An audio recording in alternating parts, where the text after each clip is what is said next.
antes de mais nada, gostaria de agradecer também a Associação dos Funcionários do BNDES e a Associação dos Aposentados do BNDES pelo patrocínio e falar um pouquinho do IB também, do Instituto da Brasilidade. O objetivo da gente, na verdade, é rediscutir o Brasil, né? Rediscutir o Brasil de hoje, amanhã. E nós temos um projeto de 36 seminários, inclusive já temos um de indústria, sobre indústria já falamos, sobre agricultura, comunicação, saneamento e educação. Hoje, principalmente, vai ser sobre indústria 4.0 e a inteligência artificial. Nós temos 3 apresentantes aqui na mesa.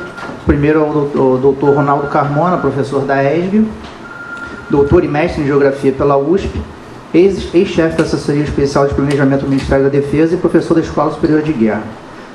O Alexandre Leal, ex-primeiro vice-presidente do Clube de Engenharia e ex-vice-presidente da Financiadora de Inovação e Pesquisa, FINEP. E o Henrique Petersen Paiva, formado em Administração de Empresas pela PUC, mestre em Estratégia e Sustentabilidade e secretário executivo da Siemens Fundação com pós-graduação em Gestão de Energia e Eficiência Energética. Então, vamos começar agora com o Henrique.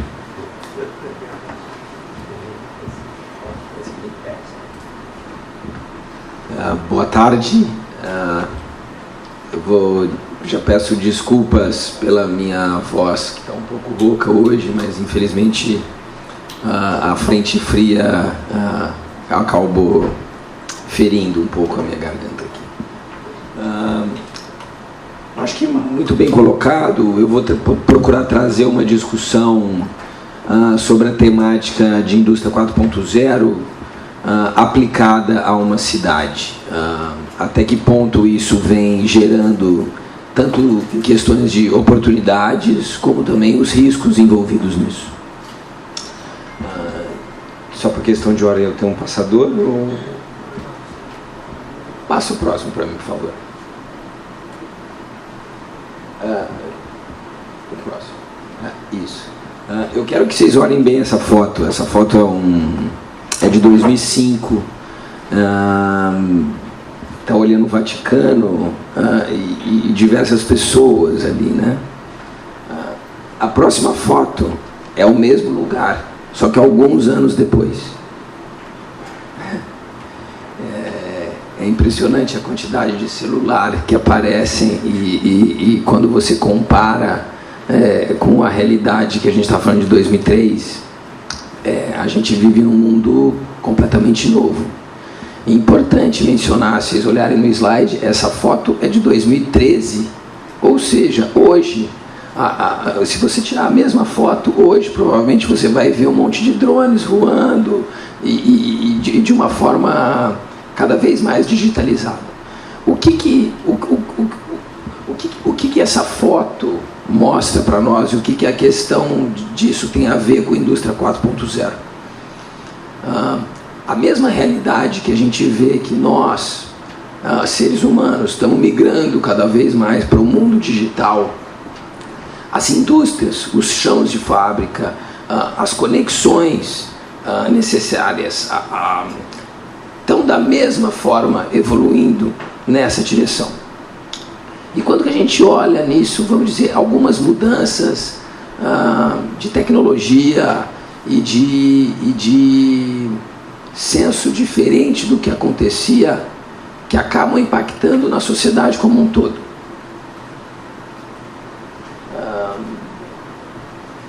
Pode passar esse. Pode passar. Isso. Esse é um dado do Banco Mundial, que hoje 85% dos assets ainda não estão conectados. Ou seja, imagina a capacidade de conexão que a gente tem para tentar resolver e conseguir conectar as aplicabilidades que a gente tem ao redor do mundo. Passa o próximo, por favor. Essa é uma visão de como era um grid de energia no passado. Ou seja, você tinha uma fonte geradora no norte do país e essa energia ela é transmitida para o sudeste para ser consumida aqui através de grandes linhas de transmissão. O que a digitalização permite de mudança para nós? como pessoas, para nós, disponibilidade de tecnologia. E vocês vão ver uma comparação bastante diferente. Tipo, essa era a realidade do grid há 10 anos atrás. Hoje é essa a realidade que a gente tem. Ou seja, é um grid descentralizado, onde a gente começa a falar de consumidor como prosumidor, que ele não só consome energia, ele também joga isso de volta. Cada vez mais as pessoas fazem o seu próprio business case dentro de casa para ver se isso vale a pena ou não. Você tem fontes diferentes, geradoras, você tem smart metering que consegue te dar clareza de que hora é melhor você tomar banho ou não, se você usa energia na hora ponta ou não. No futuro você pode chegar até a hora que a gente começar a falar de eletromobilidade dentro das cidades, você vai precisar ter uma capilaridade para carregar esses carros elétricos. E onde vão estar esses carregamentos para os carros elétricos? Vou dar um exemplo, por exemplo, um McDonald's, um drive-thru.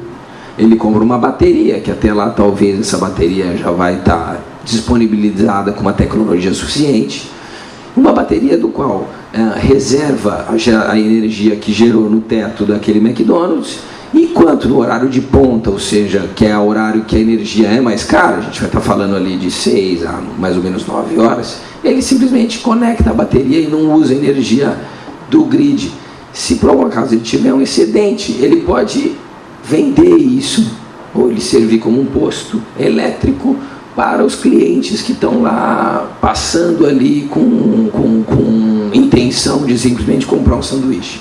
Ou seja, você cria também oportunidades, vamos dizer, de modelos de negócio diferenciado. Outra questão é como serão os prédios do futuro. Hoje você modela prédios já virtualmente. No futuro você caminha para prédios que vão conversar entre si. Algumas aplicações em Nova York você já tem quase como um consórcio de moradores que vendem energia entre si de um prédio para o outro. E quando você caminha no limite, quando a gente fala de prédios inteligentes, vão ser prédios completamente estruturados, de tecnologias autônomas, onde você provavelmente não vai ter quase nenhuma pessoa, ser humano, envolvido para a operacionalização desse prédio. A próxima, por favor. A próxima, por favor. E o que isso tudo que eu estou trazendo, essas questões de dados, de informação, significa para a cidade como um todo? Por favor. Vocês veem que cidades, potencialmente, é um segmento onde, depois do industrial, onde a gente tem mais potencial para conexões de tecnologias ou dos dados ali envolvidos. O próximo, por favor. E o que motiva esse tipo de demanda, esse tipo de vontade da sociedade? Sem dúvida nenhuma, evoluirmos para um ambiente e uma economia de baixo carbono. Isso move as pessoas. A questão climática é algo importante para as pessoas, a questão de poluição, as pessoas entendem isso. Até hoje, com talvez uma volúpia de muitas pessoas de quererem pagar um pouco mais por uma energia que seja limpa, isso é extremamente possível. Mudanças na questão de comportamento social e mudança em tipo de política pública. Isso tudo, vamos dizer, e inovação tecnológica, isso tudo move mudanças que a gente vem a ter dentro de uma cidade. Próximo, por favor. E o que é importante a gente entender?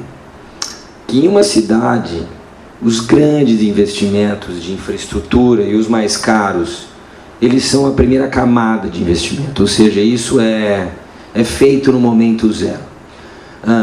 Ele caminha depois para uma conexão junto a todos esses, vamos dizer, essas aplicabilidades de um protocolo de comunicação que todos conseguem entender, caminha para um investimento que vai variar da ordem de 10% a 20% para você caminhar e ter uma cidade conectada.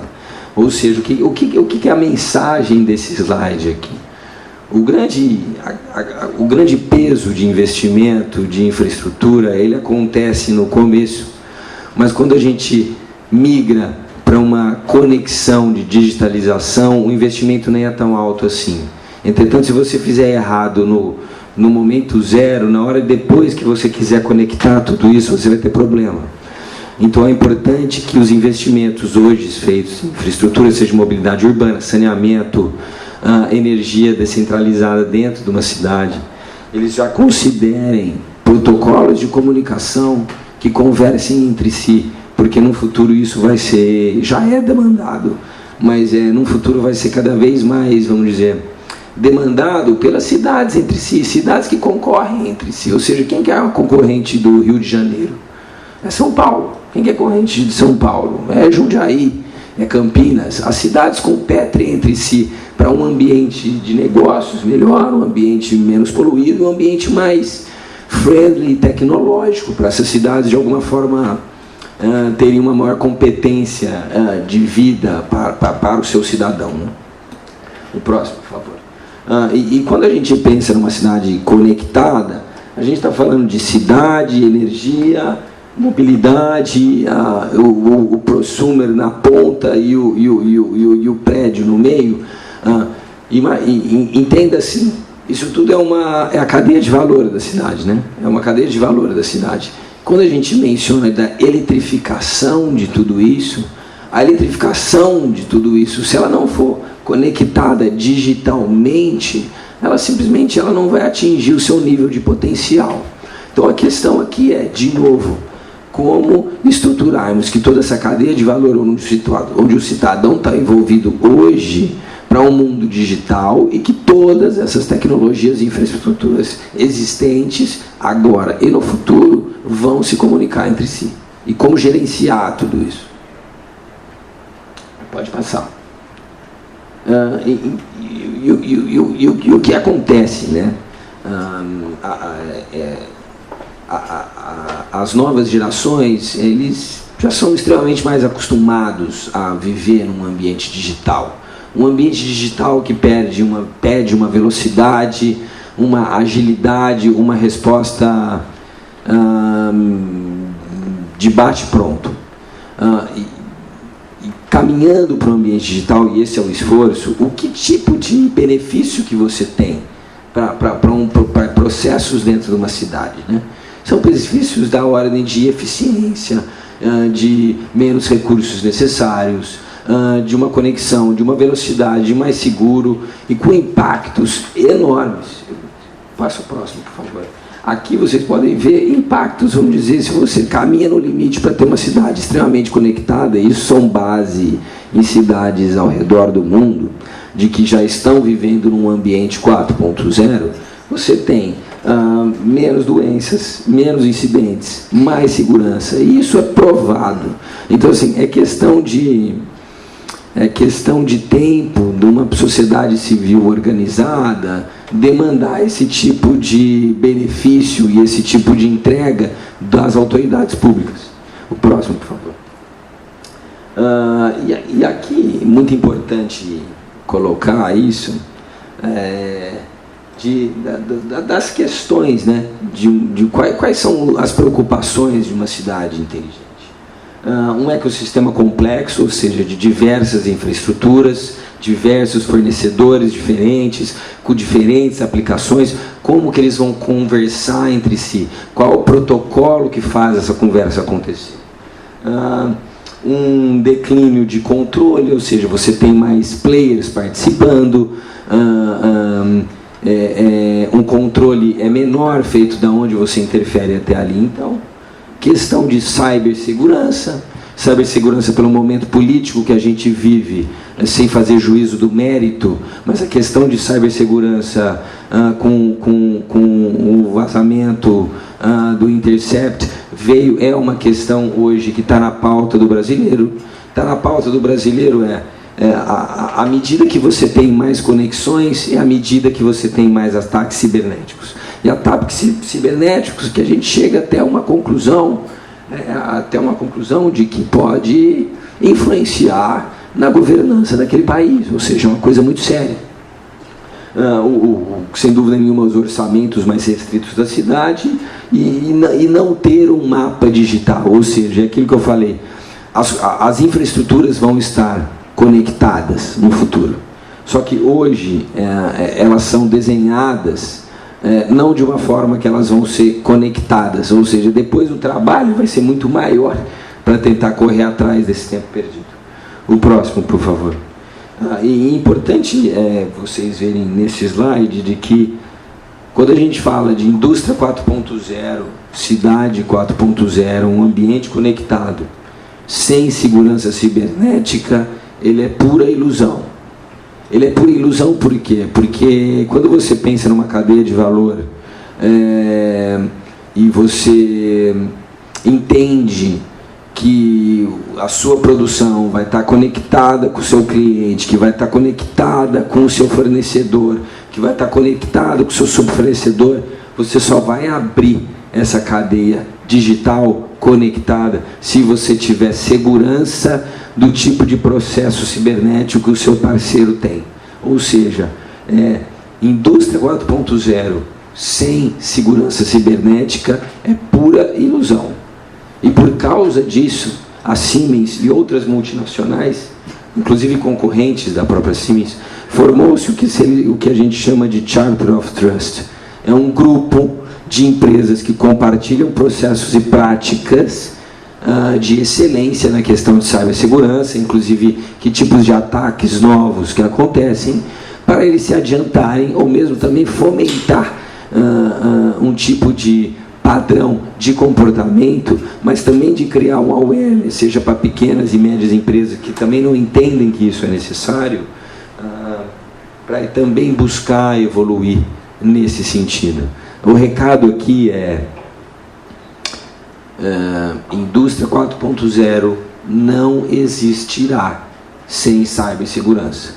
E hoje o Brasil, um ambiente regulatório sobre isso, e em tese de comportamento das pessoas, está anos-luz atrás de países mais desenvolvidos. A gente ainda está discutindo um marco regulatório para a questão de segurança, a gente ainda está trazendo em voga essas questões, e não só simplesmente para as questões de segurança, de governança do país, mas digo para as questões de segurança cibernética, para a evolução da indústria brasileira, a um ponto onde ela quer chegar. E o que a Siemens, de maneira geral, está fazendo para as cidades, eu só queria mostrar para vocês verem em paciência. Isso, exatamente isso. Vocês podem ver nesse slide que se eu ver todas as aplicações ou os benefícios que o cidadão tem numa cidade, seja de mobilidade, seja de energia, seja de hospital, seja de trânsito, seja de iluminação, eles conectados, quase como um app, isso tudo conectado para uma plataforma de internet das coisas que usa os dados vindos de toda essa infraestrutura de forma inteligente. Para quê? Para conseguir trazer rastreabilidade, para conseguir trazer manutenções preditivas e para literalmente buscar uma melhor experiência do cidadão dentro daquela cidade. No limite, você não vai mais ter trens que quebram, metrô que quebram, porque você já vai conseguir ter, pela biblioteca de dados gerados por aquela infraestrutura, você vai saber exatamente quando ele tem 99% de chance de quebrar dali uma semana. Ou seja, você não vai nem ver esse tipo de uma parada, vamos dizer, por acidente. Isso já vai ser feito antes. No limite, No limite, você vai ter quase como um Uber de assistência técnica para plantas industriais ao redor do país, onde você vai ter um catálogo de pessoas que prestam um tipo de assistência técnica para um tal tipo de serviço, seja dentro de uma cidade, seja dentro de uma indústria. Naquele Uber, simplesmente o usuário requer aquela pessoa para atender tal tipo de capacidade, ele vai, simplesmente atende e fornece aquilo de forma rápida. Ou seja, os benefícios de um ambiente digital, de um ambiente 4.0 como um todo, seja para um cidadão, seja para um ambiente econômico, ele é extremamente alto e tende a trazer cada vez mais eficiência. E o Brasil precisa correr atrás disso, porque o resto do mundo está andando a passos largos nessa direção. A gente precisa criar bons marcos regulatórios, a gente precisa ter clareza no tipo de tecnologia, a gente precisa treinar mão de obra que entenda o que é um ambiente 4.0. E é um ambiente de profissões que ainda não está claras, nem mesmo para as multinacionais. A gente não sabe que tipo de profissional que a gente vai precisar ter daqui 10 anos. Mas não discutir, se furtar a discutir esse tipo de coisa, não ajuda ninguém. Então é extremamente importante que o Brasil tenha uma agenda que discuta de forma ampla como tornar o ambiente brasileiro mais positivo para a questão de 4.0, seja de marco regulatório, mas também principalmente de formação de pessoas. O próximo, por favor. Pode passar esse? Pode passar esse também. E por fim, queria só mostrar alguns projetos que a gente já tem feito com algumas cidades ao redor do Brasil.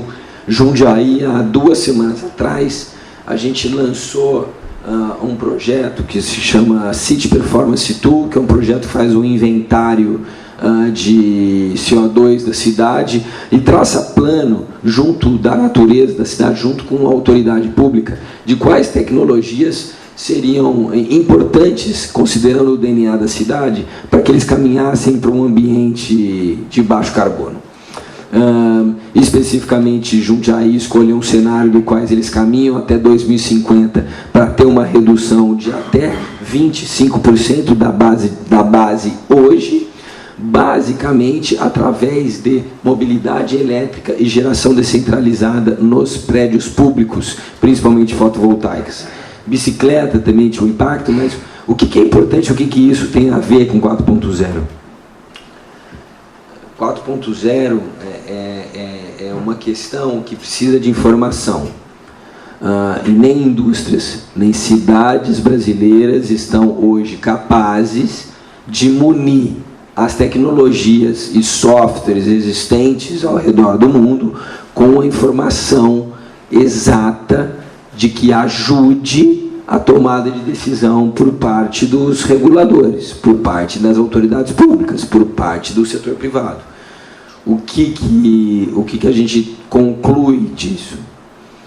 Da mesma forma que eu disse que a gente precisa caminhar para ter um ambiente regulatório mais propício para uma indústria 4.0, uma cidade 4.0, a gente precisa caminhar para ter cidades com informações mais exatas para serem trabalhadas de forma a terem clareza na tomada de decisão e principalmente quando a gente fala de um ambiente cada vez mais conectado. A próxima, por favor. Por fim, esse é meu penúltimo slide. Eu queria dizer que em 2012 a gente fez um projeto do Rio de Janeiro tentando trazer uma visão de como a cidade do Rio de Janeiro poderia migrar para uma cidade em 2050, 2040. Como seria isso? A gente fez na época da Rio Mais 20, a gente lançou esse projeto na época da Rio Mais 20. E interessante que muitas coisas evoluíram. Acho que a questão de mobilidade, os BRTs, não tinha na época, a gente não tinha nem VLT, muitas coisas evoluíram, mas também muitas coisas não. É importante fazer um recorte de entender o quanto que essas conexões estão conversando entre si e muito dá ainda para se fazer. É importante mencionar de que um ambiente digital por mais contraditório que seja, ele permite uma maior humanidade do cidadão.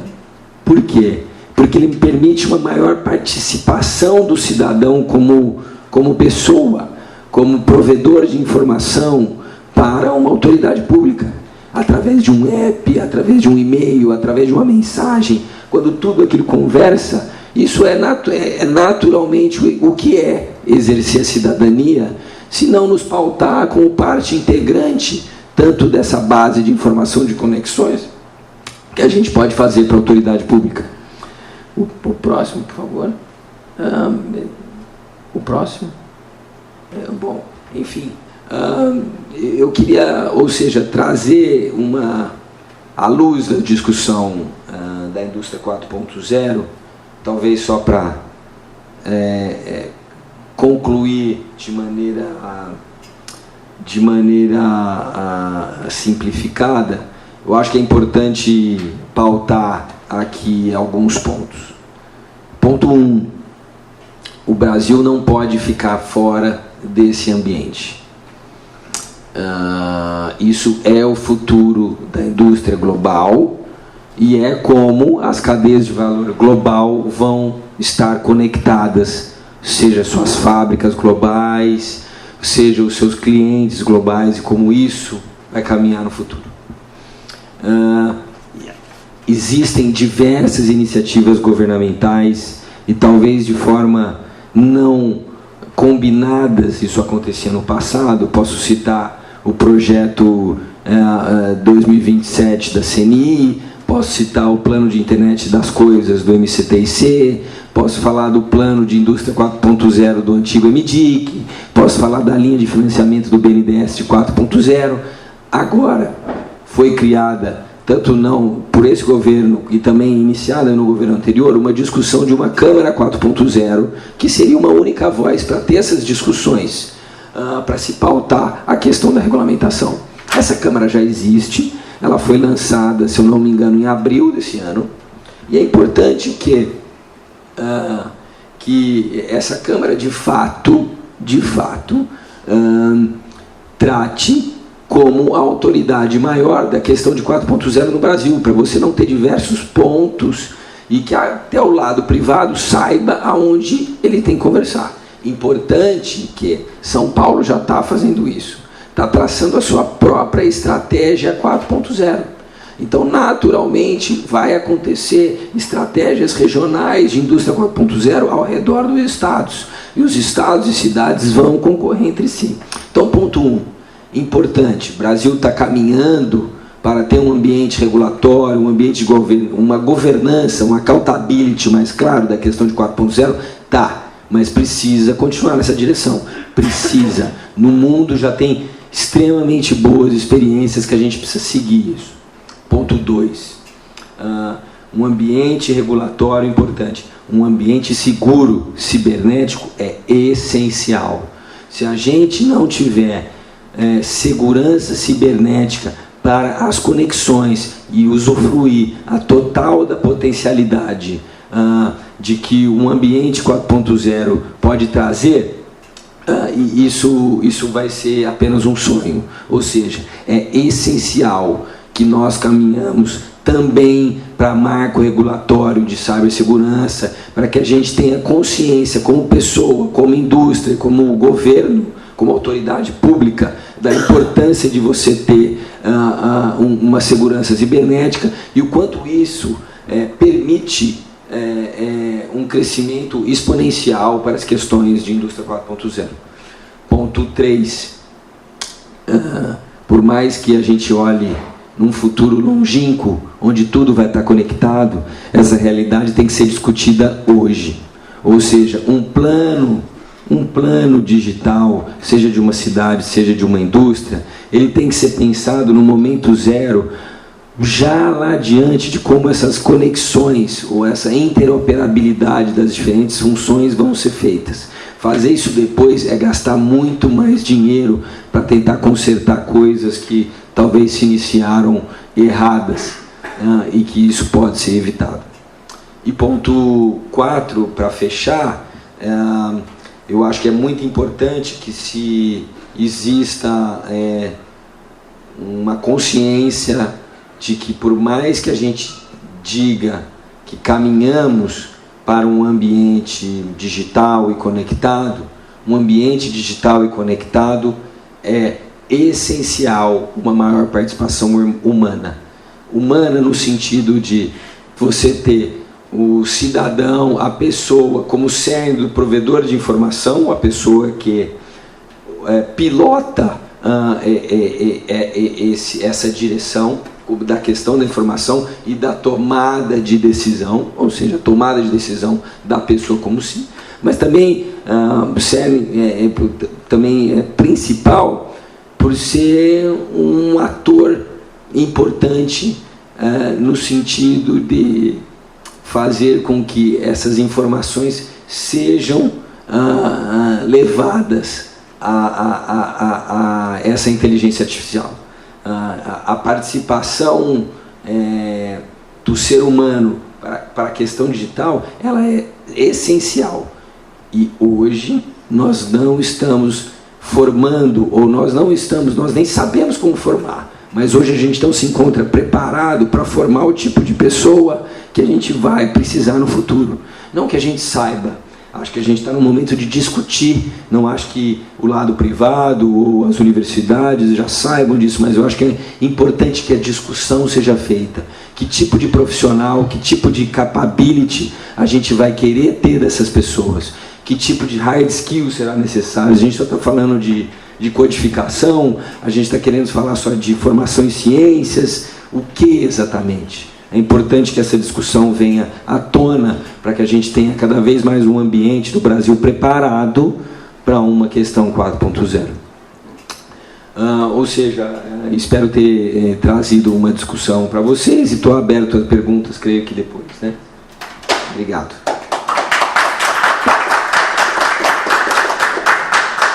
Cumpriu o horário certinho, é isso? Certinho.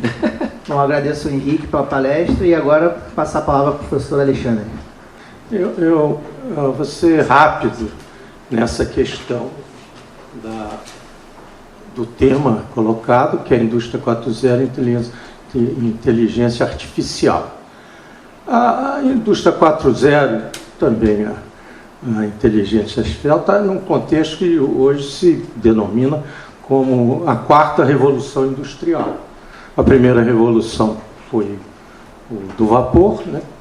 Característica principal, as ferrovias, e durou até quase o início do século XX. Né? A segunda foi a da energia elétrica, petróleo e tudo mais, que chegou até praticamente a Primeira e Segunda Guerra. E a terceira foi o pós-guerra, que seria digital, né?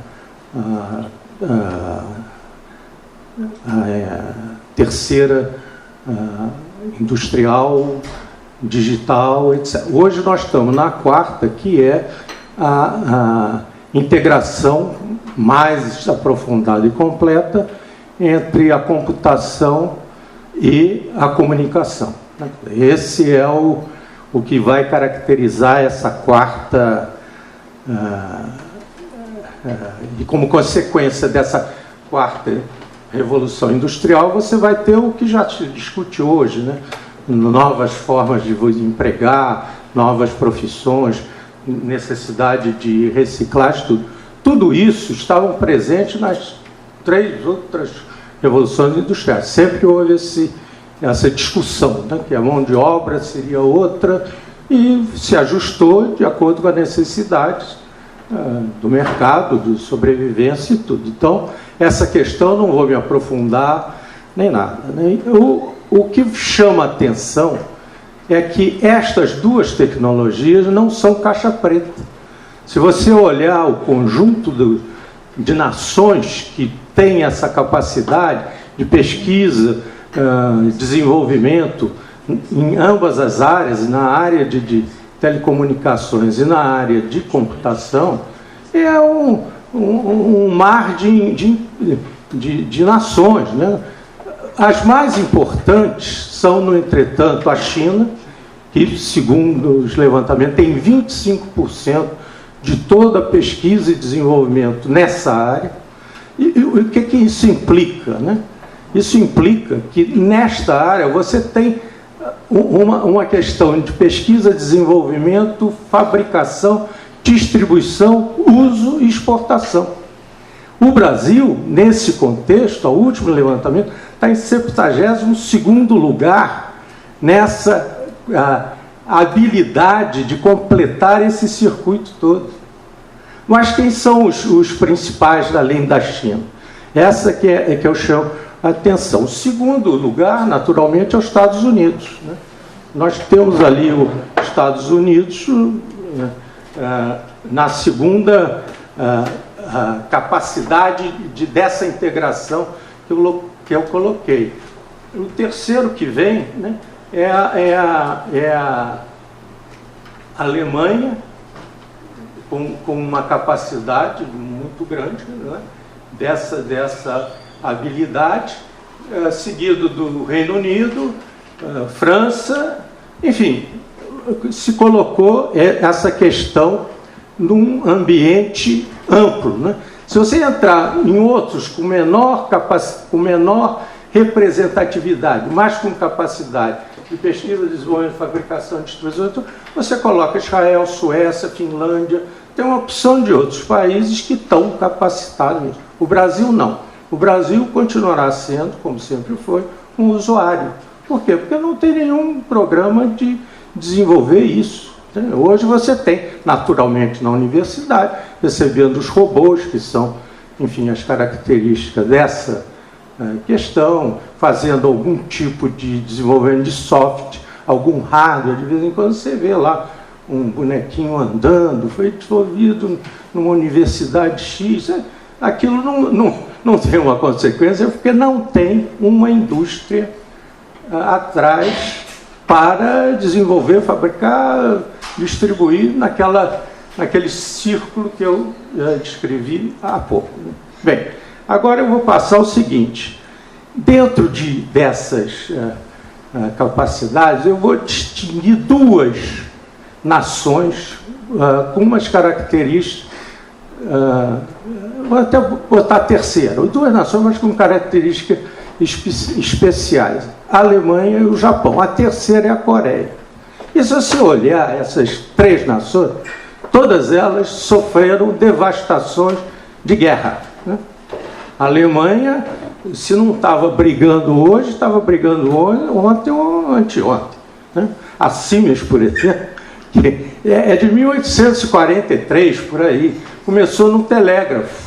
E 10 anos depois já estava fazendo telégrafo no Pará, aqui no Brasil. Já estava... Não existia nem a Alemanha, era a Confederação Germânica. Bem, passou tudo isso, a Siemens está aí, né? Eu até trabalhei no programa nuclear, que era da KVU, que era feito pela Siemens. Então ela está em toda a gama do desenvolvimento. Na Alemanha, a mesma coisa ocorre na área do aço, a Krupp, a Thyssen. Todas elas são do século XIX. E nenhuma delas parou de sobreviver por causa da guerra. Ao contrário, elas cresceram. Outro dia eu estava conversando com um representante da Thyssen e diz: olha, nós atualmente fazemos 141 tipos de aço diferentes, desde a folha de Flandres até como é que ele chamou lá, aço elétrico, que é utilizado nas bobinas, essas coisas todas. O Brasil, se fabricar uma dúzia, bate palma, duvido. E você tem todas as características para isso, né? Menos o carvão, mas enfim, isso é um detalhe. Todas essas empresas passaram por crises por causa de guerra, né? E sobreviver. Bem, aí a pergunta que faz é: como é que essa capacidade foi possível? Bem, aí eu vou me louvar no meu bacharelato de História, num historiador inglês, Tony Judd, que escreveu um livro genial, Pós-Guerra.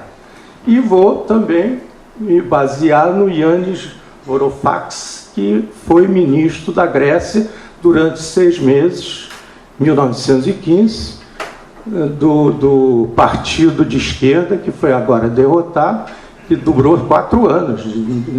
Ele durou 6 meses, quase foi preso, porque foi acusado de retardar o acordo com a Troika. O acordo com a Troika é aquele que a gente está fazendo sem ter Troika, que é penalizar o aposentado, diminuir os salários, demitir, criar o desemprego para chegar a um equilíbrio. Foi o que ocorreu na Grécia.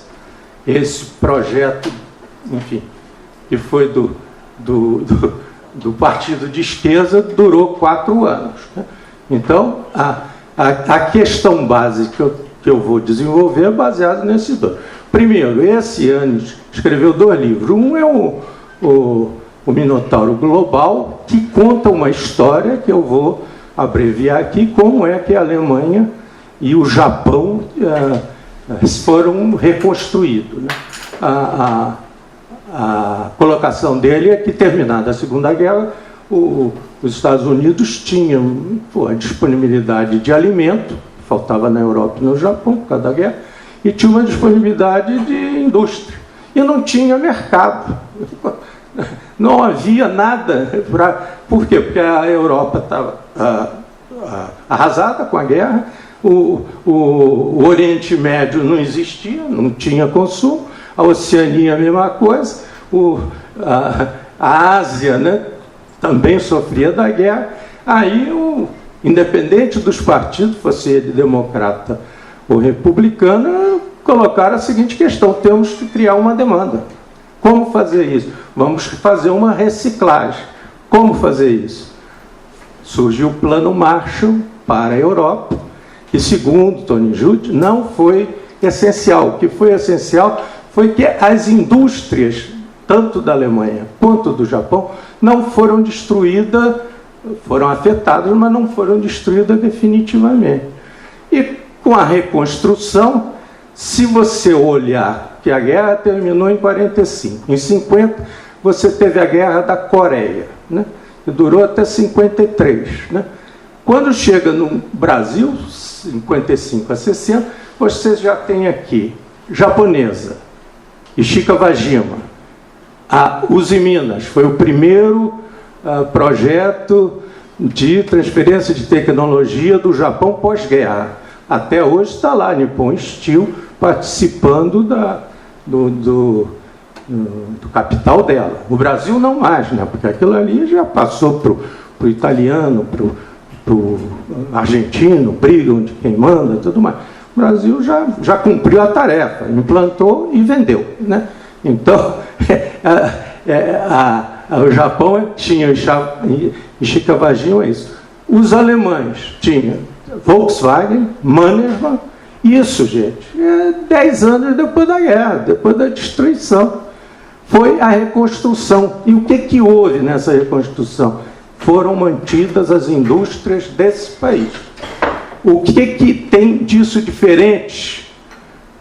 Aliás, uma pausa. O Brasil também usufruiu desse projeto que era de criar demanda. Foi a Comissão Mista Brasil-Estados Unidos que, enfim, priorizou o que seria a energia e o transporte, e que foi, na década, foi Getúlio, na época do Getúlio, o BNDE foi criado para gerir os recursos nacionais de contrapartida, recebendo os dólares, etc, etc.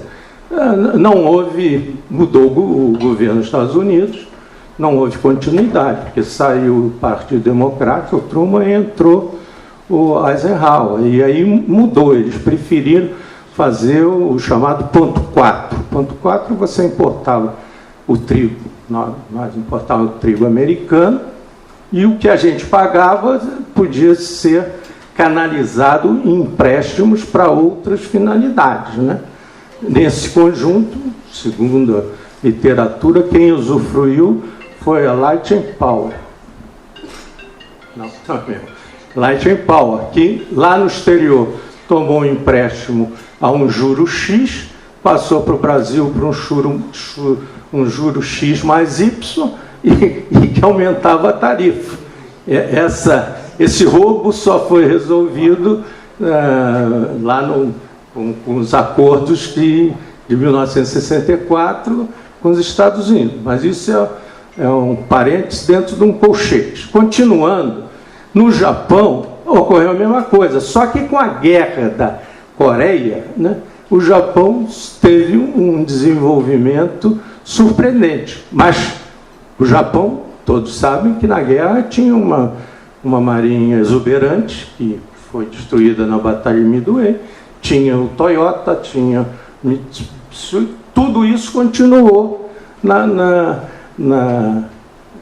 recuperação japonesa. No Japão, a forma de atuar dos Estados Unidos foi um pouco diferente. Por quê? Porque ele teve lá um procônsul, que era o general MacArthur, que fez uma reorganização, com uma democratização, acabou com os Aibatu, que eram verdadeiras ligações de banco, indústria, distribuição, era pequena, parece que eram 7 famílias que dominavam isso, ele abriu tudo e o Japão modernizou. E com a guerra ele ampliou. O principal apoio do americano para o Japão foi primordialmente a alimentação. É onde os Estados Unidos tinham estoques, que era estoque de alimento e de indústria, eram as duas coisas, né?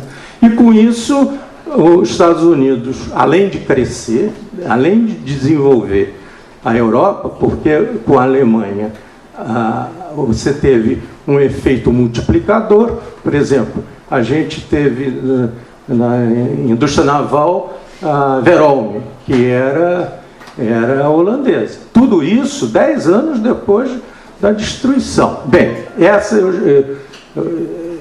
eu digo que essa reciclagem feita pelos Estados Unidos implicou em ele se tornar, enfim, até hoje, dominante, que está sendo agora colocada em xeque a sua dominância pela China. Mas isso está em curso. Bem, mas o que eu estou fazendo essa chamada? Para fazer uma analogia com o Brasil.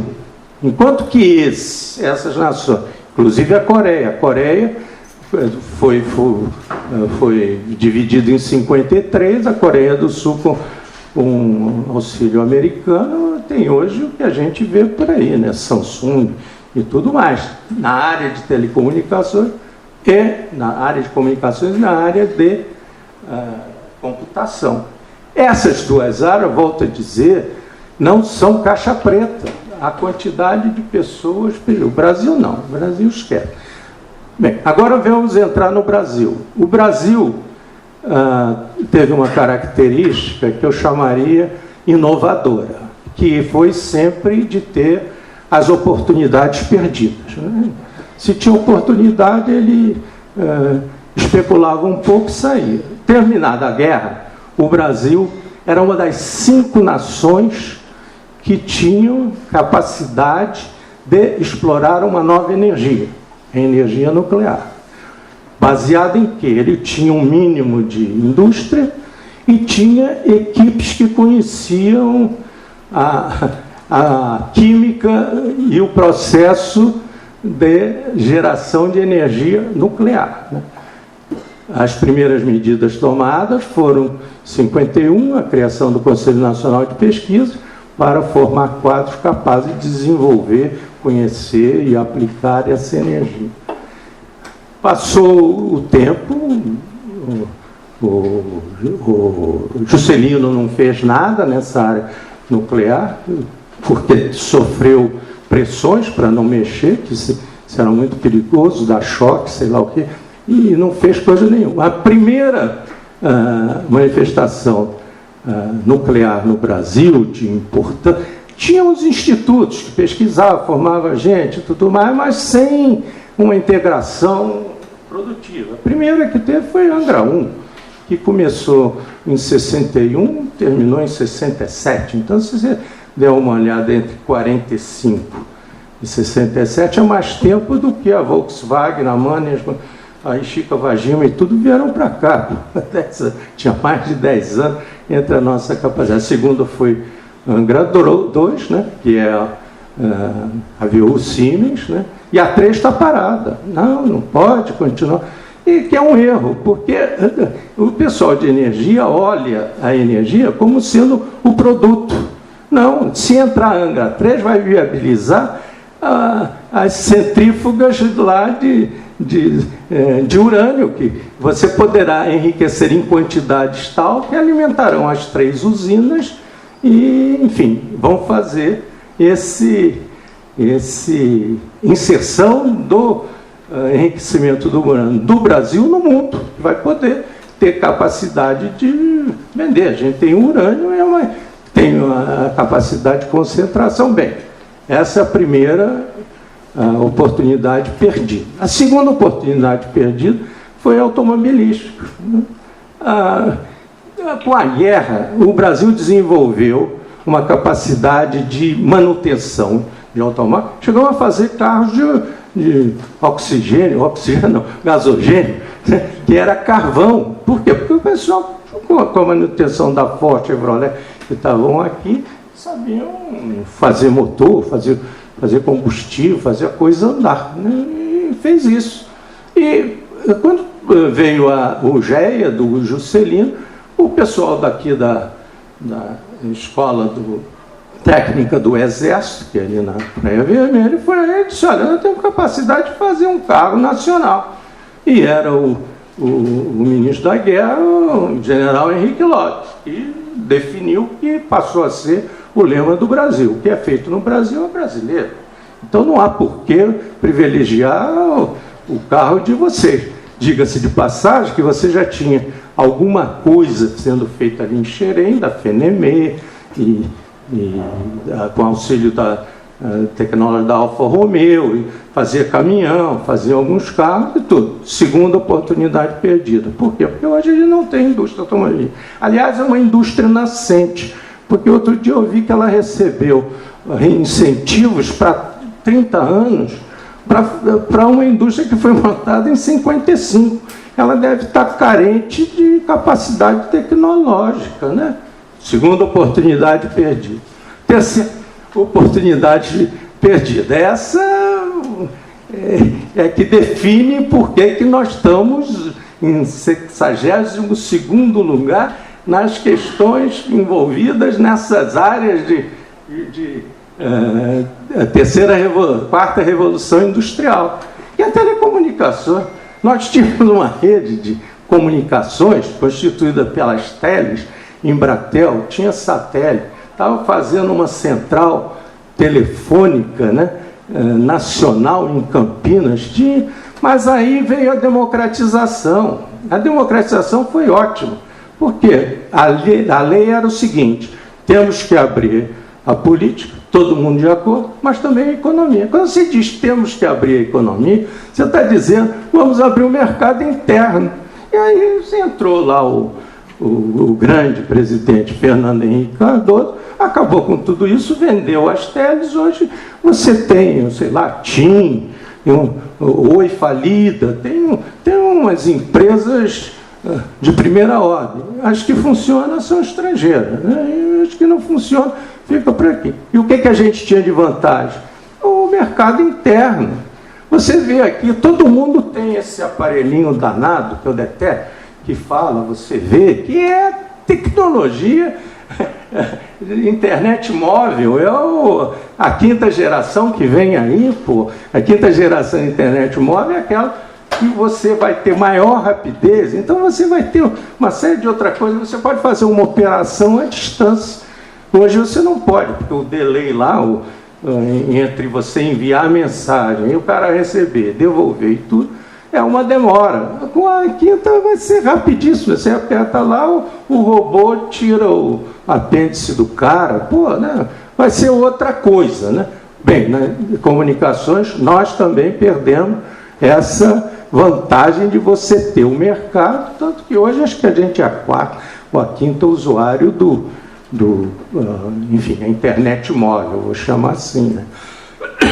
Bem, a última foi, só para encerrar, foi a aviação. A gente tinha o CTA, o ITA, que é de 46, fizemos uma empresa que teve um sucesso absoluto quando veio a questão do petróleo. Por quê? Porque tinha aquela que não era jato puro. Então conseguiu fazer uma porção de aviões baseado numa plataforma que era a plataforma do Bandeirante. Aonde foi possível? Porque o ministro da Aeronáutica na época, o Araripe, quando a Aeronáutica foi pedir para...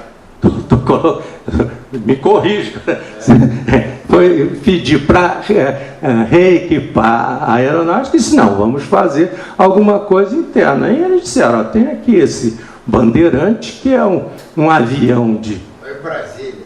É o Brasília que é a plataforma de todos os jatos. Exatamente. Aí... esse bota turbina. Exatamente. E a turbina que eles usavam tudo não era jato puro, e isso fez aviões para agricultura, fez de tudo que é jeito. Bem, aí a possibilidade de você utilizar a Embraer como um vetor para você fazer eu vou chamar, uma aerovia de introdução no Brasil, com pequenos aeroportos que podiam atender a questão de saúde, a questão de transporte, mesmo a questão de educação, com aeroportos em várias áreas. Não vamos nos esquecer que o aeroporto de Salvador foi feito pela Panair, não foi feito pelo setor público. A Panair é que fez, por quê? Porque queria ter um ponto de acesso. A Embraer pegou outro ramal, eu quero competir no mundo. E fez com um sucesso relativo, o que foi o definitivo. Se ela tem sucesso, não pode ficar na mão desses tupiniquins, tem que ser vendido, né? Hoje, a Embraer é da Boeing. E a Embraer, se vocês lerem 50 maiores beneficiários do empréstimo do BNDES, que é nosso, é a Embraer. Pergunta se ele devolveu o empréstimo. É demais, né? Nós não estamos aqui para prejudicar os Estados Unidos nem a Embraer.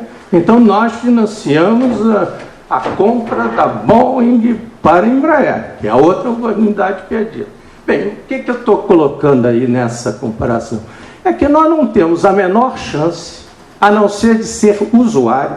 Quer dizer, nós seremos comprador de robô e comprador do que o colega aqui acabou de falar, né?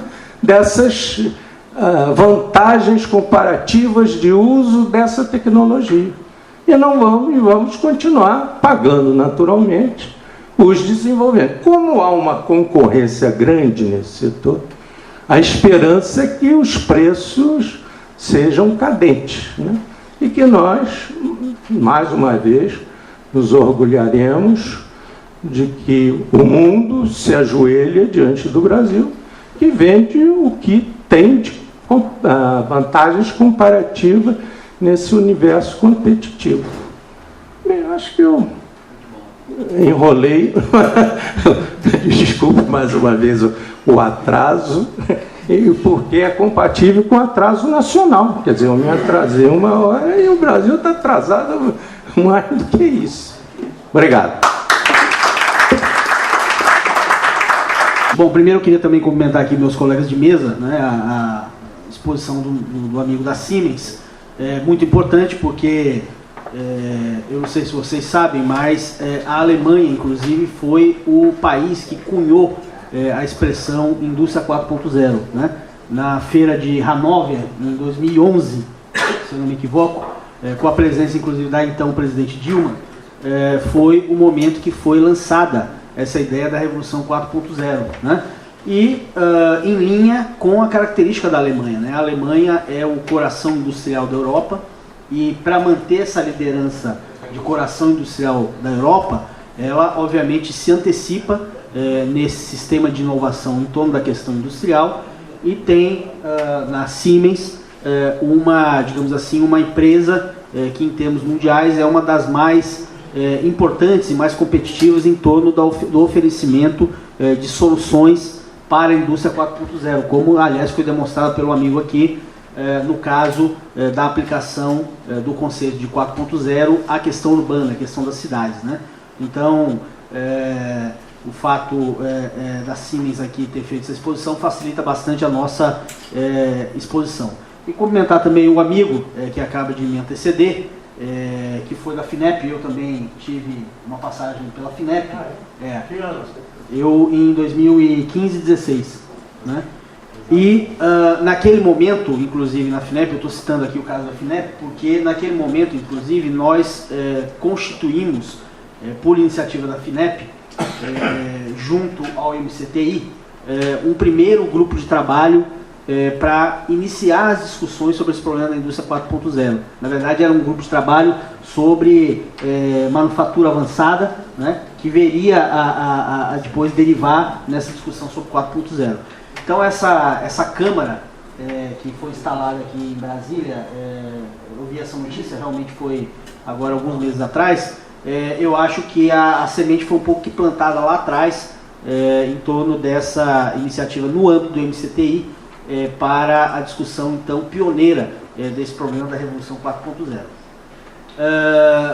Bom, então acho que a mesa aqui é bem interessante pela composição dos dois colegas que me antecederam. Bom, eu também acho, e eu queria dizer isso de forma introdutória, nós já tivemos aqui uma mesa sobre indústria, na verdade, anteriormente, mas essa discussão sobre o problema da indústria, ela precisa estar bastante conectada a essa discussão de indústria 4.0. Por quê? Porque o tipo de reindustrialização que o Brasil almeja, né, não é a industrialização, o movimento de industrialização semelhante ao que nós vivemos no século XIX, em especial no século XX, né, onde as características da indústria, as características da manufatura que nós buscamos alcançar, eram bastante distintas desse tipo de indústria que vai ser dominante do ponto de vista das forças produtivas, do sistema de produção, no próximo período histórico. Então, creio que hoje o debate sobre o problema da reindustrialização do Brasil está profundamente conectado a essa nova tendência, né? Na verdade, mais do que uma tendência, nós vivemos um momento de quase que de disrupção, né? Uma era de, alguns chegam a falar de exponencialidade do ponto de vista do progresso técnico-científico, né?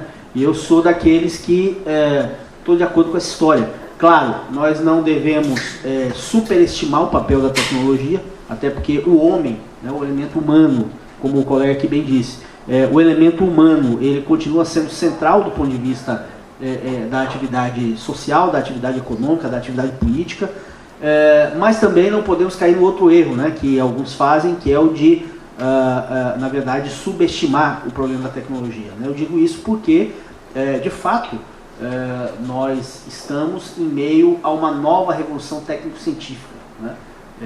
Que inclusive é marcada por esses elementos de exponencialidade, né? Eu acho que essas tecnologias que compõem o pacote da chamada quarta revolução industrial, nomeadamente a questão da inteligência artificial, eu acho que demonstra esse caráter disruptivo, né? Como disse, digo isso sem superestimar, mas também sem subestimar o impacto dessas novas tecnologias.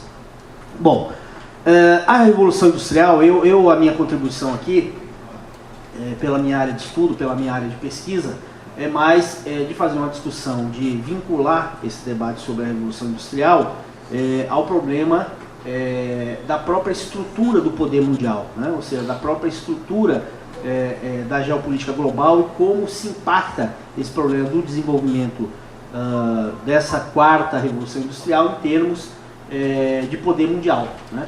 Porque é exatamente isso que nós estamos observando nesse momento histórico atual, né?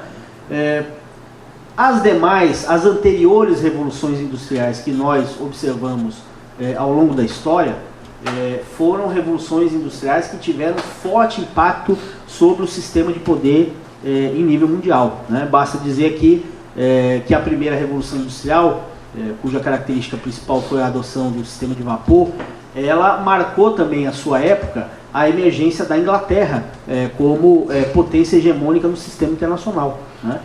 Ao longo, aliás, e que permaneceu ao longo de todo o século XIX. A segunda Revolução Industrial, marcada sobretudo pela introdução da eletricidade, mas também na rede de ferrovias e outros melhoramentos técnicos, ela marcou não apenas a consolidação da Alemanha como potência industrial da Europa, mas também aplanou o caminho para o surgimento dos Estados Unidos como o novo hegemon no sistema internacional, que se deu exatamente após a Primeira Guerra Mundial, né? Então também aqui entre a Primeira e a Segunda Guerra Mundial. Então aqui também você observa uma troca de guarda na direção do sistema mundial por meio de uma revolução industrial. E finalmente a chamada Terceira Revolução Industrial, iniciada ali pelos anos 60, no final dos anos 60, e que ganhou corpo ao longo dos anos 70, e que basicamente se caracterizou pela adoção das chamadas TICs, né, das tecnologias de informação e comunicação, ela também impactou fortemente o sistema de poder mundial, no sentido de que ela foi determinante para a definição ou desfecho da Guerra Fria, né? Por quê? Porque os Estados Unidos, apostando no mecanismo da Terceira Revolução Industrial, digamos assim, ele deu um checkmate na União Soviética, sobretudo no período do governo Reagan, através de dobrar a aposta numa corrida tecnológica combinado com o problema da guerra e, portanto, gerou um estrangulamento inovativo do ponto de vista da União Soviética. A União Soviética, em boa medida, claro que existem outros fatores que nós podemos discutir, mas digamos assim que um fator decisivo para o desfecho da Guerra Fria foi exatamente o estrangulamento da economia soviética em função da corrida pela inovação tecnológica, produto da Terceira Revolução Industrial, né? Então, como vocês veem, nas três primeiras revoluções industriais, o impacto sobre o sistema de poder mundial ele foi absolutamente central, né? Pois bem, e agora, em meio à chamada Quarta Revolução Industrial, que eu também sou daqueles que acho que realmente nós temos uma Quarta Revolução Industrial que se diferencia, embora ela se aproprie, digamos assim, dos mecanismos da terceira, que tem a ver com tudo isso das chamadas TICs, mas realmente, pelo tipo de tecnologia, a Quarta Revolução Industrial ela pode ser singularizada como uma nova etapa de transformação das forças produtivas, né? Eu sou daqueles que acreditam nisso, e aliás isso praticamente é um consenso hoje no debate internacional, mas o fato é que esta Quarta Revolução Industrial ela traz também em si impactos fundamentais sobre a organização do sistema de poder no mundo, primeiro pela reorganização da chamada grande estratégia norte-americana, né? Você vê no movimento de eleição do Donald Trump claramente uma inflexão do ponto de vista da estratégia americana, no sentido de não aceitar o vaticínio, não aceitar, melhor dizendo, não aceitar o destino que muitos analistas proclamavam, aliás, os próprios documentos estratégicos americanos, né? Faz pelo menos 20 anos que eles falam do problema da tendência ao declínio, né? Ou seja, o problema da tendência ao declínio dos Estados Unidos não é conversa de comunista, pelo contrário, é uma coisa que os próprios estrategistas americanos têm diagnosticado há mais de 20 anos, e eles não vão admitir essa tendência, né? Pelo contrário, eu leio a eleição do Trump e a plataforma do Trump como, na verdade, a operação de uma contratendência, né, em relação à tendência que estava estabelecida. Porque também seria ingenuidade achar que uma nação como os Estados Unidos, que acumularam tal capacidade de inovação, um sistema de inovação altamente complexo, um sistema de universidades, a chamada tríplice hélice, um sistema industrial altamente pujante, altamente dinâmico, não manobrasse e assistisse sentado no sofá comendo pipocas a ascensão do seu rival e o seu próprio declínio, né? Isso seria ingenuidade achar que os Estados Unidos não manobrasse no sentido de atuar numa contratendência. Pois bem, e essa contratendência é exatamente o que está em operação atualmente sobre o manto dessa estratégia de reindustrialização levada a cabo por Donald Trump, né? E estratégia de reindustrialização que tem como mote a utilização de uma receita que já fez sucesso, né, no período anterior, no período que marcou a ascensão americana à situação de país hegemônico no mundo, né, que no limite são as velhas receitas econômicas pregadas lá atrás por Alexander Hamilton e pelo alemão Friedrich List, né, que são, na verdade, receitas relacionadas ao problema do uso de uma proteção, né, mas de uma proteção inteligente. Depois eu vou falar um pouco disso no caso brasileiro. Mas o uso de uma proteção na indústria como forma de insetar, então, um processo de industrialização. Então, os americanos, eles claramente atuam nessa ação. E nessa ação é que foi deflagrada o que se convencionou chamar pela imprensa de guerra comercial, né, entre Estados Unidos e China, que na verdade nada tem de guerra comercial, ou pouco tem de guerra comercial no seu, digamos assim, aspecto mais nuclear, né. O sentido da chamada guerra comercial, na verdade, tem a ver com um problema, e essa é a síntese da minha mensagem, tem a ver com o problema de quem dominará os padrões técnicos científicos, os padrões tecnológicos que organizarão ou que reorganizarão as forças produtivas em escala mundial e que, portanto, determinarão um novo ciclo de dinamismo e de acumulação da economia mundial. É simples assim, é disso que nós estamos falando, entendeu?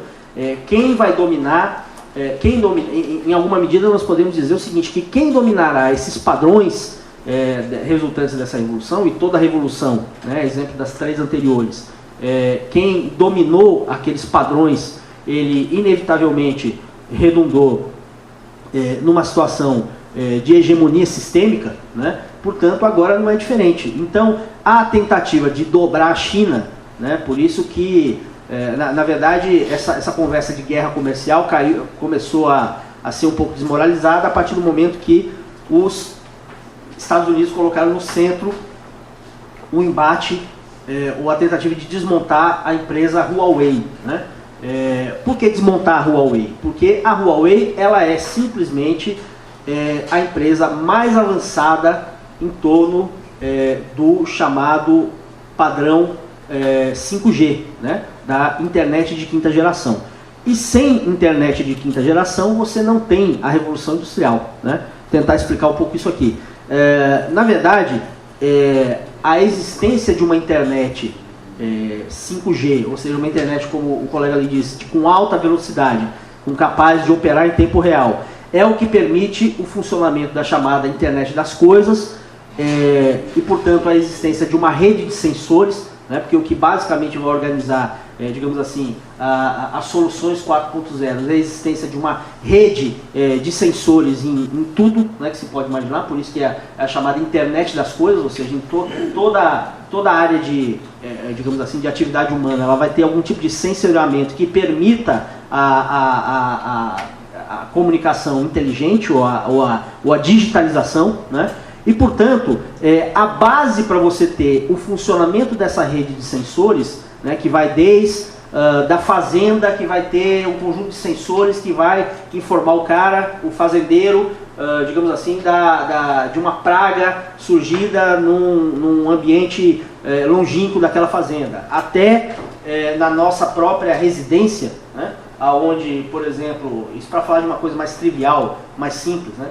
Você, por exemplo, não vai ter mais o uso, você vai poder usar os comandos de ligar uma luz, ou ligar uma televisão, ou abrir uma porta através do seu próprio comando de voz, né? Então, há uma série de aplicações, né? Eu falei aqui de coisas muito triviais, mas poderia falar também de coisas mais complexas, mas o fato é que para a existência dessa rede de sensores é necessário portanto você ter uma internet de alta velocidade, que é a tal da internet 5G. Agora, o pulo do gato é o seguinte, que primeiro que você tem uma enorme massificação da internet, né? Hoje, eu estava lendo uns dados, inclusive o seguinte, que hoje nos países desenvolvidos, 75% das pessoas já usam o smartphone com sentido, digamos assim, mais complexo, não apenas de fazer ligação, mas como um smartphone no sentido do uso do conjunto das suas possibilidades. Então, 75%. O fato é que nós estamos caminhando rapidamente para uma universalização da internet, né?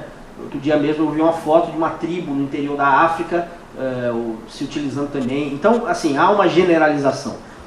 Isso possibilita uma coleta de dados pessoais e dados individuais de uma forma inimaginável, né? Ou seja, é o que eles chamam de Big Data, né? Ou seja, a grande capacidade de acumulação de dados proveniente do uso dos smartphones por nós individualmente, né? Esse conjunto de dados eles são agregados e passam então a funcionar nesse chamado sistema de Big Data.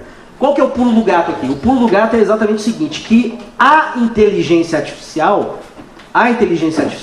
ela vai possibilitar o tratamento desses dados, né? No sentido de que esses dados eles sirvam para diferentes funções, inclusive funções estratégicas, inclusive funções de natureza militar, né? Então isso um pouco que é o que define, por exemplo, os Estados Unidos terem deflagrado uma operação para liquidar a Huawei, que é a empresa que lidera os padrões da chamada rede 5G, né? Então esse é o sentido da coisa. Bom, e isso em meio aonde também há uma redefinição da estratégia chinesa, né, Elias? A estratégia chinesa, muitos analistas falam, você tem o Elias aqui, o nosso grande especialista em China. A China, na verdade, ela tem, sob a presidência de Xi Jinping, começado a ter uma atitude muito mais proativa, né? A literatura fala de uma maior assertividade chinesa em termos do sistema internacional, até porque isso é claro, né? Isso é quase que, sem querer ser determinista, mas é quase uma lei geral do sistema, né, das nações. Na medida em que uma nação ela acumula base material, né, invariavelmente ela vai buscar expandir, através daquela base material, os seus atributos de poder, os seus recursos de poder, né? Isso funciona assim sempre na evolução da história das nações e na ascensão e queda das potências, né? Para lembrar aqui o livro do Paul Kennedy. Bom, o fato é que a China ela se posicionou e tem se posicionado exatamente numa estratégia de domínio dessa base técnica tecnológica que iniciará esse novo ciclo de acumulação do capitalismo mundial, né? Alguns anos atrás, mais exatamente em 2015, a China ela lançou um projeto chamado de China 2025, Made in China 2025, feito na China 2025, que elencava um conjunto de 11 ou 12 tecnologias portadoras de futuro, aonde ela se propunha a ter liderança tecnológica nessas tecnologias. Uma delas era o que nós estamos discutindo aqui, que é a inteligência artificial. Então, e também as características da China, né? A China, como um Estado centralizado, um Estado onde o nível de coordenação ele é bastante superior a uma, entre aspas, democracia capitalista, mas o fato é que houve então tomada essa decisão pelo Conselho de Estado de buscar a liderança nesses fatores tecnológicos portadores de futuro.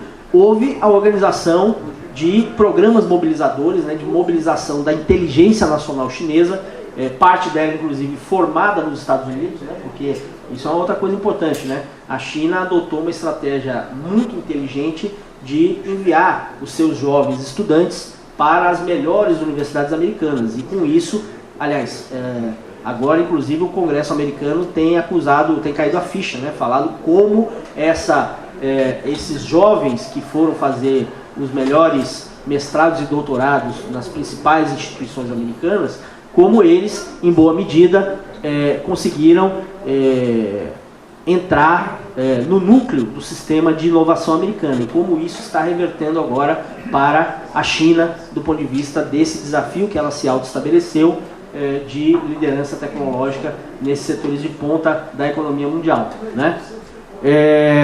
Agora, junto com isso, junto com essa estratégia do 2025, você tem um outro movimento chinês extremamente ousado e que também tem a ver com o problema de como se dá essa transição do sistema internacional, que é a chamada Nova Rota da Seda, né? Que é um movimento de construção de uma ampla rede de infraestrutura no mundo e de conectividade, né? Não é só infraestrutura física, mas também de conectividade em termos do que nós estamos falando aqui, ou seja, em termos cibernéticos, em termos de digitalização da economia, que vai permitir, primeiro o seguinte, que não só o escoamento de bens e serviços, né? A China ela tem, por exemplo, uma sobreprodução em aço que ela precisa escoar, inclusive por meio de construção de portos, de ferrovias,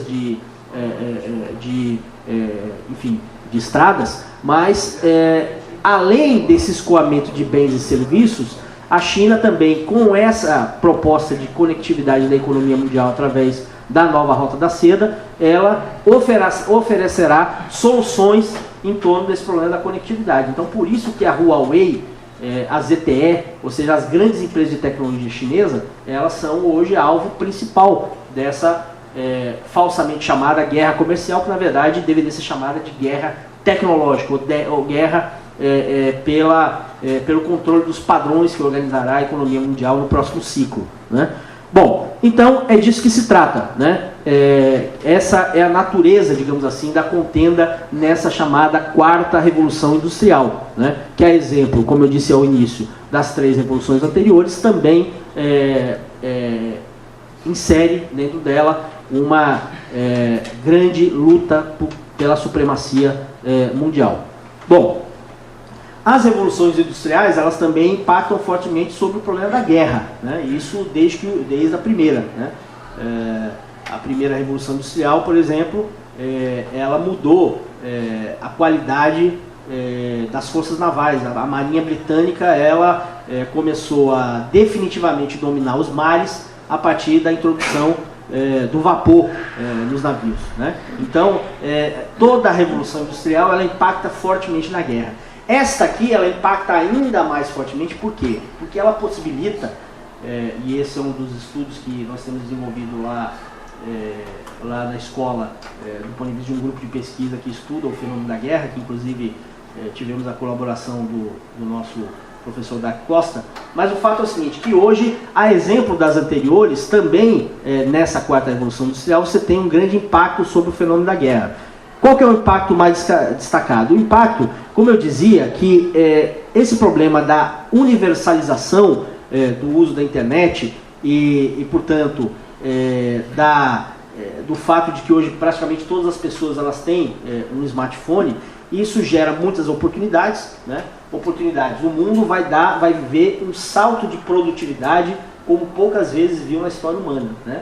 Nós vamos ver como produto, e esse talvez seja um dos movimentos principais da indústria 4.0, e por isso que eu falei, nós estamos entrando numa era, num novo ciclo de acumulação e de dinamismo da economia mundial, porque essas tecnologias elas vão permitir um extraordinário salto de produtividade. Hoje mesmo, aliás, tem uma matéria no Valor Econômico que se referindo a uma empresa, a uma indústria, onde o cara diz o seguinte, de que anos atrás ele tinha 3.000 operários e hoje ele tem 1.500 operários e ele produz muito mais com esses 15. Qual a empresa? Isso. Então, isso aqui é apenas um exemplo ali que o Valor de hoje mostrou, mas que é um exemplo generalizado. Então, esse problema do salto de produtividade, ou seja, da capacidade de produzir muito mais com o mesmo, ou inclusive com menos, caracterizará, portanto, a possibilidade de ingressarmos num novo ciclo de dinamismo da economia mundial. Por isso que esta guerra está acontecendo no atual momento. Então, isso aqui é um aspecto. Agora, existe um outro aspecto que vai além desse aspecto das oportunidades, que é também o crescimento das vulnerabilidades, né? Que são também tremendas. O nosso amigo aqui da Siemens falou do problema cibernético, que é talvez o mais destacado. Mas o fato é que uma das coisas mais preocupantes em termos, digamos assim, do problema estratégico, do problema da guerra, refere-se à crescente utilização de redes sociais, ou seja, do fato das pessoas estarem todas conectadas a um smartphone, como forma de desestabilização dos poderes constituídos, né? Isso é uma questão muito grave. Por exemplo, nós temos acompanhado todo esse debate sobre a suposta influência russa na eleição americana, né? Todo aquele relatório, etc. E, por sua vez, também há nítidos sinais do uso de redes sociais como arma de guerra, por exemplo, no que está acontecendo agora na China, mas exatamente em Hong Kong, né, onde aquele movimento que ocorre em Hong Kong, de modo algum, é uma mobilização espontânea, mas isso tem a ver com interesses ligados ao problema da contenção da China. Então, vejam vocês que esse problema do uso das redes sociais como arma de guerra, sobretudo num aspecto fundamental da guerra, que é o aspecto da quebra da coesão nacional. Ou seja, como você, através da manipulação por meio de redes sociais, você pode incidir fortemente sobre a unidade de uma determinada sociedade e, portanto, gerar contradições, gerar divisões, gerar quebra da coesão. Então, isso para falar apenas de um aspecto, porque, na verdade, se avoluma esse problema, essa vulnerabilidade. Não por acaso, né? Não por acaso, a Rússia, a notícia é que o presidente Putin tem incentivado a criação agora do que eles têm chamado de internet soberana, né? Que é quase um uso de internet a partir controlado pelo Estado russo. Não por acaso, né, a China ela tem redes sociais espelho, digamos assim, em relação a todas as redes sociais americanas, né? Tem até uma listinha aqui, né?